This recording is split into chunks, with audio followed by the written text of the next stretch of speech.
শুভ সকাল আমার প্রিয় দর্শক, আশা করি সবাই খুব ভালো আছো, সুস্থ আছো। আমিও খুব ভালো আছি। মালদা জেলার এই ছোট্ট গ্রাম থেকে তোমাদেরকে অনেক অনেক শুভেচ্ছা ও ভালোবাসা জানিয়ে আজকের সকালটা শুরু করলাম। তো সকালটা তো বেশ অনেকক্ষণ আগে শুরু করেছি, কিন্তু তোমাদের সাথে শেয়ার করা হয়নি। তো তারপরে চলে আসলাম, সেই কতগুলো জামা কাপড় নিয়ে চলে এসেছি দেখো। আর সেই দিন জানো তো সার্ফটা শেষ হয়ে গেছিলো, তো তোজোর পাপা আবার এনে দিয়েছে। তো ওটাতে একটুখানি ছিল, ওটা দেওয়ার পর তারপরে এই সার্ফটা। আর আগের সার্ফটা জানো তো এতটা ভেজা ভেজা ছিল যে সার্ফটা থেকে না বেশি ফেনাই হচ্ছিল না। সার্ফটা না একদমই নষ্ট হয়ে গেছিলো মনে হয়। প্যাকেটটা নিয়ে আসার সময় হয়তো চেক করে নিয়ে আসা হয়নি, একদম সার্ফের ভিতরে পুরো ভেজা ভেজা ছিল। তো চলো জামা কাপড়গুলো ভিজিয়ে নিই। আর সকাল থেকে সমস্ত কাজ করে নিয়েছি, কিন্তু তোমাদের সাথে শেয়ার করা হয়নি। তো চলো এখন এতটা গরম পড়েছিল, তো আজকে ভাবলাম যে আজকে ভিডিওটা দেবো না, সেই কারণে আর কিছু তোমাদের সাথে শেয়ার করা হয়নি। তারপরে ভাবলাম যে না, এত কষ্ট করে একটু একটু করে চ্যানেলটা এগাচ্ছে, তো সেইখানে যদি ভিডিওটা বন্ধ করে দিই আবার সেই ডাউন হয়ে যাবে। তো সেই কারণে ভাবলাম যে না, একটু কষ্ট করে ভিডিওটা করি, একটু দেরি করে হলেও সেই জামা কাপড় কাচা দিয়ে ভিডিওটা শুরু করলাম। আজকে জানো তো অন্যান্য দিনের তুলনায় সবথেকে বেশি গরম পড়েছে, আমার মনে হয় এতটা গরম লাগছে যে কি বলবো। আর রোদের তাপ দেখে তো তোমরা বুঝতেই পারছো। তো জামা কাপড় ভেজানোর আগে ঠান্ডা মার্শালের জল চালিয়েছিলাম, তো জলটা এতটা ঠান্ডা আছে যে একটা গামছা আগে ভিজিয়ে নিয়ে সেটাকে গায়ে নিয়ে নিয়েছি। কি আরাম লাগছে জানো তো। আর যখন স্নান করি সেই সময় আমি মার্শালের জল চালাই, বেশি করে ভরে রাখি না, কারণ তোজোর পাপা আসলে ও আবার ঠান্ডা জল দিয়ে স্নান করে।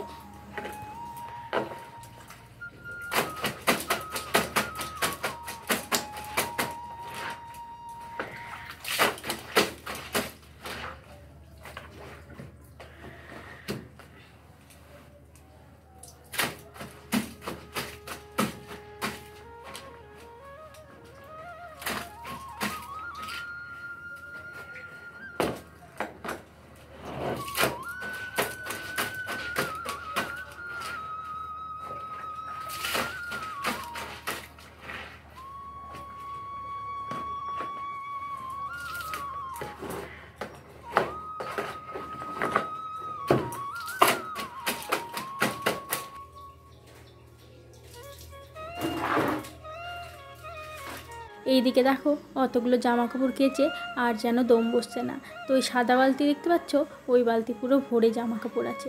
তো সেটা কেচে নিয়ে আর একদমই যেন ইচ্ছে করছে না যে দাঁড়িয়ে দাঁড়িয়ে জামা কাপড়গুলো ধুয়ে নিই। আর যেহেতু স্নান সারবো সেই কারণে ভাবলাম বসে থেকে যতটা পারি। আর এদিকে দেখো একদমই ভালো লাগছে না, অতগুলো জামা কাপড় কাচার পর একদম শরীরটা যেন কেমন ক্লান্তি ক্লান্তি লাগছে। তো চলো, যেহেতু আমাদের তো কাজকর্ম করতেই হবে। এদিকে রান্নাবান্না আছে, আর একটা কাজ আছে আজকে, অনেক দিন ধরেই ভাবছিলাম করব। তো চলো তোমাদেরকে পরে দেখাচ্ছি। আর এদিকে দেখো দড়িটা না প্রতিদিনই জামা কাপড় দিই, আর প্রতিদিনই দেখি যে একটু একটু করে বড় হয়ে যাচ্ছে। আসলে জানি না বড় হচ্ছে না কি ঢিল ছাড়ছে। এদিকে দেখো রোদটা গায়ে লাগছে তো মনে হচ্ছে গাটা পুড়ে যাচ্ছে। আর জানো তো হাতের পাশগুলো দিয়ে জানো তো ঘামাচি বেরিয়ে গেছে, আর তার মধ্যে পিঠেও হালকা হালকা গুঁড়ি গুঁড়ি দেখছি ছোটো ছোটো ঘামাচি বেরিয়ে গেছে। তো এতটা গা চিটমিট করছে, পাউডার দিয়ে জানো তো একবারেই কমে না। আর সেই কত রকমের পাউডার বলে কিন্তু একদমই কমে না। তবুও অ্যাবজর্বটা দিয়ে অনেকটাই দেখছি রেহাই আছে। তোজোর পাপা আবার কোথা থেকে একটা সাবান নিয়ে এসছে, কে যেন বলেছে ওই সাবানটা মাখলে নাকি ঘামাচি হবে না। সেই সাবানটা কালকে থেকে ইউজ করছি, দেখা যাক কতটা রেহাই পাওয়া যায়।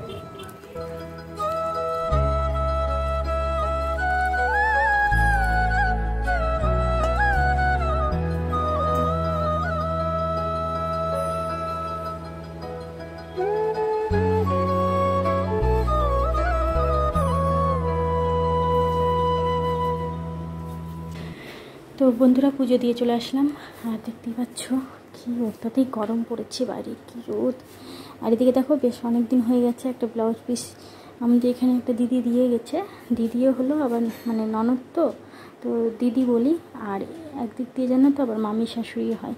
তো দিদি বলতে বলেছে, যেহেতু ওদিক থেকে আমাদের সম্পর্কটা বেশি, তো সেই কারণে দিদি বলতে বলেছে, তো দিদি বলি।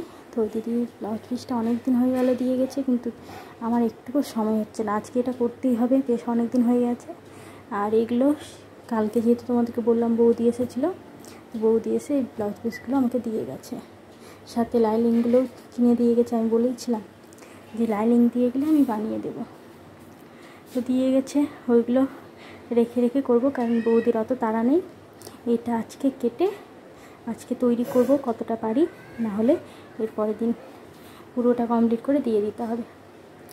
তো চলো এখন একটু রেস্ট নিয়ে তারপর ওটা পিসটাকে কেটে নেব। এদিকে স্নান করে এতটাই খিদে পেয়ে গেছিলো, তো ভাবলাম আগে খাবারটা খেয়ে নিই, তারপরে বাকি কাজগুলো করব। আর সকাল থেকে জানো তো কিছুই খাওয়া হয়নি, সেই কারণে ভাবলাম এদিকে ডাল আর ভাত হয়েছে, আর এদিকে ভাবলাম যে কী দিয়ে খাবো, তরকারি তখনও হয়ে ওঠেনি। তো তরকারিটা কাটছিলাম আর এতটা খিদে পেয়েছে, তো একটা ডিমের অমলেট করে নিলাম। তো এই দিয়ে এখন দুপুরে খাওয়াটা সেরে নিই। এখন বাজছে 12:30টার মতন, 12:30 পৌনে 1টা। তো এই সময় খেলে আর দুপুরে খাওয়া হবে না, তো ভাবলাম যে একবারেই খেয়ে নিই। তো ডিমের অমলেট দিয়ে এখন খেয়ে নেব, তারপরে সেই যে বললাম ব্লাউজের পিসটা আছে ওটা কাটতে বসবো। তো চলো এখন তাড়াতাড়ি করে খাওয়া দাওয়া সেরে ফেলি, প্রচণ্ড খিদে পেয়েছে। আর ডিমের অমলেটটা দেখো একটুখানি পেঁয়াজ দিয়েছি, তো একদমই হতে চাইছে না। আর এদিকে কালকের ডাল আছে, এই ডালটা আমি খেয়ে নেবো গরম করে। আর প্রেশারে আবার নতুন করে মুসুর ডাল বসিয়েছি তোজোর আর তোজোর বাবার জন্য। আর এদিকে দেখাই দাঁড়াও, এদিকে হচ্ছে ভাত। ভাত জানো তো বেশি করে নিয়েছিলাম, যে যাতে মানে তাড়াতাড়ি কাজ করে ওই 11টা নাগাদ আমি একবার খেয়ে নিব, তারপরে একবার 2টোর দিকে খেয়ে নিব। এদিকে জানো তো বন্ধুরা, সেই যে ব্লাউজ পিসটা কাটতে বসেছিলাম, সেটা কাটতে কাটতে সন্ধে প্রায় লেগে এসেছে। তো মানে কিছুতেই মাথায় ঢুকছিল না জানো তো, মানে সেই যে ফার্মাটা কেটে রেখেছি সেটা আর ঠিক করে বসছিল না। আসলে একটা মানে পার্ট কোথায় যেন হারিয়ে গেছে, তো সেটা আবার নতুন করে বানাতে হলো আমাকে, তারপরে গিয়ে ব্লাউজ পিসটা কাটা হলো। তো এখন প্রায় সন্ধে লাগা অবস্থা, তোমরা দেখতেই পাচ্ছ। আর এক সাইডেরটা মোটামুটি কমপ্লিট হয়ে এসেছে, তো সেটাই আমি এখন একটুখানি ফিনিশিং টাচ আছে সেটা দিয়ে তোমাদের সাথে মানে ওটা দেখাচ্ছি। তো অনেকটাই লেট হয়ে গেল আসলে জানো তো, বিশেষ করে প্রতিদিন তো এগুলো কাজ হয় না, একবার করে তারপরে আবার কোন জন্মে আবার একটা ব্লাউজ পিস পাই, তো সেই কারণে মানে অত মাথায় থাকে না যে কোনটার সাথে কোনটা মিলিয়ে কাটতে হবে। আর যেহেতু প্রথম একদমই হাত কাঁপছে নতুন কাপড়ে কাটা, এর আগে আমি বানিয়েছিলাম সেটা আমার একটা পুরাতন কাপড় ছিল, সেটা দিয়ে ব্লাউজ পিসটা বানিয়েছিলাম, আর এটা একদমই নতুন কাপড়। তো কাটতেও এতটা হাত কাঁপছিল যে কি বলবো, মানে ভয়ে মানে ব্লাউজের পিসটা কেটেছি, জানি না এখন ঠিকঠাক হবে কি না। সেলাই করার সময় প্রত্যেকটা ভালো করে মিলিয়ে জানো তো মানে বসাতে হচ্ছে, একটা যদি ভুল হয়ে যায় পুরো পিসটাই বাদ পড়ে যাবে, মানে কী অবস্থা জানো তো। আর প্রথম এতটা ভয় লাগছে যে ঠিকঠাক করে কেটেছি কিনা, হাতাটা মিলবে কিনা, মানে কি বলবো তোমাদেরকে। তো জানো তো বন্ধুরা, ভয় করলে জানো তো জীবনে এগিয়ে যাওয়া যাবে না, সেই কারণে ভেবেছি যে যাক ভয়কে জয় করে আজকে আমি সেই জিনিস মানে সেই কাজটা শুরু করে দিয়েছি। অনেক দিন ধরেই দিদি সেই ব্লাউজ পিসটা দিয়ে গেছে, কিন্তু ভয়ে আমি আর কাটতে পারছি না, কিন্তু নিয়েছি এদিকে যে না বানাবো, আর এদিকে ভয় পাচ্ছি। তো চলো আজকে ফাইনালি সেটা কেটে নিয়েছি, তোমাদেরকে দেখাবো, দাঁড়াও।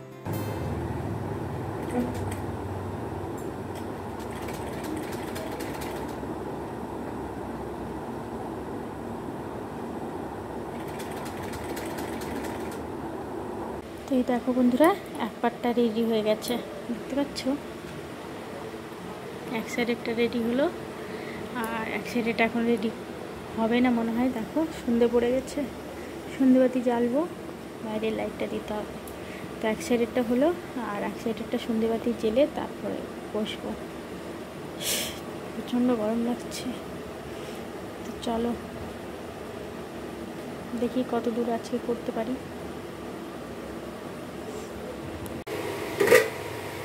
হাত দিলে আমার হাত একদম পুড়ে যাবে। তাই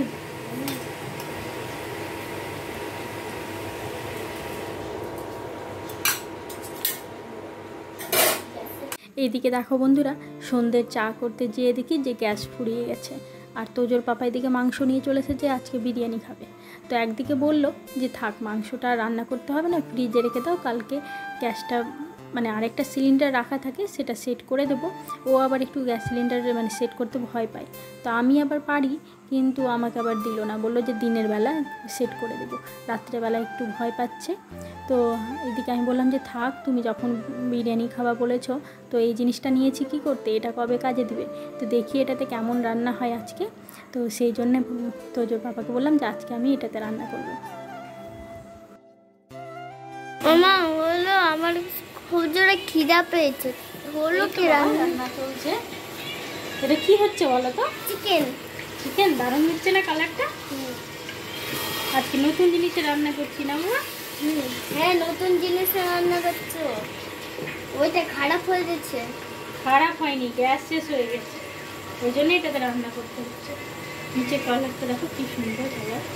আর আর ক্যামেরাতে পিঙ্ক কালার দেখাচ্ছে। হ্যাঁ, এখানে রেড দেখাচ্ছে আর ক্যামেরাতে পিঙ্ক কালার দেখাচ্ছে। তার মানে তো রেড পিঙ্ক কালার হতে পারে। না। এদিকে আমার রান্না একদম কমপ্লিট। এই যে দেখো গরম গরম চিকেন, দেখতে পাচ্ছ কি সুন্দর এসে কালারটা। আর এতটা মানে গরম লাগছে না, সেই কারণে তোমাদের সাথে বেশি কিছু শেয়ার করতে পারছি না। এই যে হচ্ছে বিরিয়ানি, এটাকে দমে বসিয়েছি। আর এই যে হট লেখা দেখছো, মানে বন্ধ হয়ে আছে কিন্তু এখনও হিট বেরাচ্ছে, এটাতেই দমে হয়ে যাবে বিরিয়ানিটা। যেহেতু বিরিয়ানিটা দমে দিতে হালকা আঁচের প্রয়োজন হয়, সেই কারণে হয়ে যাবে। আর এটাতে একটু সেমাই আছে, পাশের বাড়ি থেকে দিয়ে গেল। এই যে বললাম না পিছন বাড়ি আছে না, ওই বাড়ি থেকে দিয়ে গেল। তো চলো, রান্না একদম কমপ্লিট আমার। কিছুটা বাসন আছে, মেজে নিলে মেজে রাখো। এই খাওয়া দাওয়ার বাসন তো এখন অনেকগুলো হবে। আর দুপুরবেলা রান্না করেছিলাম ভাত, তো গ্যাসটা আজকে মোছা হয়নি। তো সবগুলো দিয়ে এখন এই কটা বাসন মেজে নিয়ে তারপরে খাওয়া দাওয়া শুরু করব। আর এই থালটাতে যেহেতু আলু ভেজে তুলে রাখা হয়েছিল, তো এটা খাওয়াতে লেগে যাবে কাজে। তো চলো বাসনগুলো মেজে নিয়ে আজকের মোটামুটি সমস্ত কিছু তোমাদেরকে শেয়ার করে দিলাম। আর খাওয়া দাওয়া কিছু শেয়ার করবো না। তো চলো আজকের ভিডিওটা এখানেই শেষ করলাম। সবাই ভালো থেকো, সুস্থ থেকো, পরিবারের সকলকে নিয়ে ভালো থেকো। আর আজকের ভিডিওটি ভালো লাগলে অবশ্যই একটা লাইক কমেন্ট শেয়ার করে দিও। তো সবাইকে গুড নাইট, সবাইকে টাটা।